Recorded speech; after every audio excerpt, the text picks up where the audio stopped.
Right, welcome ladies and gents. They've got a point.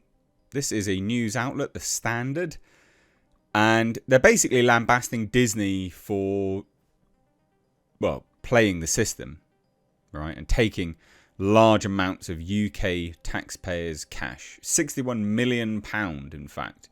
It's like $100 million of UK taxpayer money was given to Disney to make Deadpool and Wolverine here. Brilliant. Brilliant. This is on the back of a new report which revealed Deadpool and Wolverine basically really didn't actually make that much profit at all, because that entire budget had been revealed in tax filings. So when you film a film in the UK, you are eligible for up to 25.5% of your overall production budget back. There are kind of strict set criteria to allow yourself part of that money, part of that sort of pool, that pot of cash. And part of it is you having to file your taxes publicly. That is part of, this situation that we have in the UK and Companies House. You can find all of this. It's all just readily available. This isn't like just normal stuff in the UK. And that revealed, the most recent sort of tax filings revealed that the budget for Deadpool and Wolverine was just unbelievably high, putting the profit margin at a really, really high amount, over $1 billion it needed to make to break even, which is just mental. It is insane. And again, the only way Disney's been able to afford a lot of this stuff is because they've been making it in the UK. I literally have been subsidizing Disney with my tax money, which is very, very frustrating, especially when over half the population is on some form of welfare in the UK.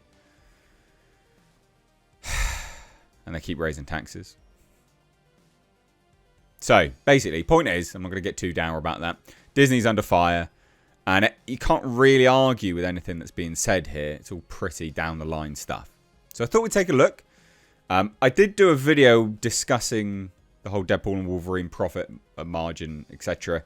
budget situation. I'll leave it linked above. Do go here. Do go and check that out. It's a good video. Do go and check it out. I would say as well, guys, if you like what I'm doing here, if you keep coming back and stuff, I do have a Patreon. I'll leave it linked in a pinned comment down below. Please do go and check it out. Please do go and support the channel, because I can't keep making these videos without your help. It just goes a long way. YouTube does screw creators over. So chuck in $1 or $2. Thank you. Anyway, so this is on The Standard. And they just say, look, it is understood to be the largest sum ever handed to a movie production company in a single year since the government introduced its incentives to attract filmmakers to the UK in 2007. That's mental. That is mental. £61 million just given to Disney. Now, if you were to do it, if you were to analyse the amount of money that they brought into, the economy, it wouldn't be that. It just wouldn't be anywhere near that. So it's not a one-for-one. It's not even a one-for-one. Right? And it's not even... Well, yeah, it's not even a one-for-one. Ideally, it would be more. They would bring more money to the economy than they would be taking from it. But they're taking money from the taxpayer. So the blockbuster payment would cover the cost of 802 GPs for a year, 4,227 hip operations, or 61 MRI scanners. I'm not going to get into the nonsense of the NHS and the services in the UK and what that money could be put towards. We need less taxes in the UK, not more. You can't tax your way to growth. It's just not. That is not how it works. You just squeeze people dry. So it has attracted the ire of campaigners, as it was revealed in accounts just days before an unexpected rise in the government's energy price cap and ahead of the budget, which is expected to introduce a string of tax hikes, which we've had the autumn budget now in the UK. If you're in the UK, you know what this is. But if you're not, the Chancellor, who's basically in charge of the finances, the purse of the government, of the country, releases a budget. It's a forecast, profit, expenditure, tax hikes, etc. We've had that, and it's actually quite crippling.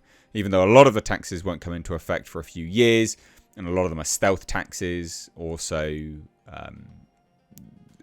dragflation is part of it. There's a sort of a fiscal drag going on. It's all shit, basically. It's completely shit, and it's to pay for an oversized welfare state, predominantly actually for the third world, which is really irritating. But again, we won't get too into that. If you do want my thoughts, I do actually have a politics channel, which you can find linked in the description box. Do go check it out. I run that channel with Bo from the Lotus Eaters. It's a good bit of fun. Quite a lot of coarse language on there. But do go check it out. You might like it. Anyway. So, Chief Executive of the Taxpayers Alliance has chimed in here and is, again, where's the lie? It's extraordinary that at a time when the tax burden is squeezing ordinary families, ministers are handing tens of millions of pounds to one of the world's most profitable corporations to make a superhero movie. Yeah, we've got higher taxes than the end of the World War. Second World War. This is just mental. It is mental. These subsidies should be scrapped or tightly capped.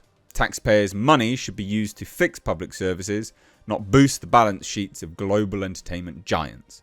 Well, I'd go a step further and say we shouldn't be paying that much tax anyway. Just cut the tax. The tax burden's insane. It's way too high. It's insane. It's absolutely insane. So, Dan Needle of Tax Policy adds, the current film tax credit rules are clearly important to the film industry, but it's unclear to me whether they're value for money for the UK as a whole. No, they're not. There you go. I'll answer it. No, they're not. Remarkably, the government itself isn't even sure of this, so studios filming in the UK get a cash reimbursement of up to 25.5% of the money they spend there, with a total of £6.4 billion paid out by HMRC since 2007. £6.4 billion of my money. However, despite dispensing staggering sums, the government admitted in filings in 2013 that the incentives are not expected to have significant wider macroeconomic impacts. So it's just soft power, as they call it. Thanks. Stop fucking my money up the wall, please. That'd be great. They have, however, lifted the curtain on the highly secretive world of film finances. Budgets of movies are usually confidential, but obviously they have to be public when they file them in the UK. I mean, it's mental. So just as a quick overview, it was £418.1 million they spent. Over $500 million on Deadpool and Wolverine. It is one of the most expensive films of all time. And it definitely did not look that way. So, yeah, PA wire. So, the actors and writers' strikes, you know, that's caused an issue. Final costs exceeded the production budget. I mean, it's mad. It's absolutely mad. This, too, has attracted criticism. As although the movie is rated 18, Disney sells toys of the characters, which also appear in its theme parks and cruise ships. Associating drug references, however obliquely, with humour and cool in jokes, unwittingly makes drug use seem exciting and attractive to younger viewers. I'm not interested in listening to this nonsense. This is not something that I'm interested in. Sure, maybe, but that's like a wider cultural issue at the end of the day. This is all just ridiculous. We shouldn't be subsidising Disney. Obviously. Like, that's crazy that is the thing. We shouldn't be subsidising Disney films. It's absurd. It's absolutely absurd.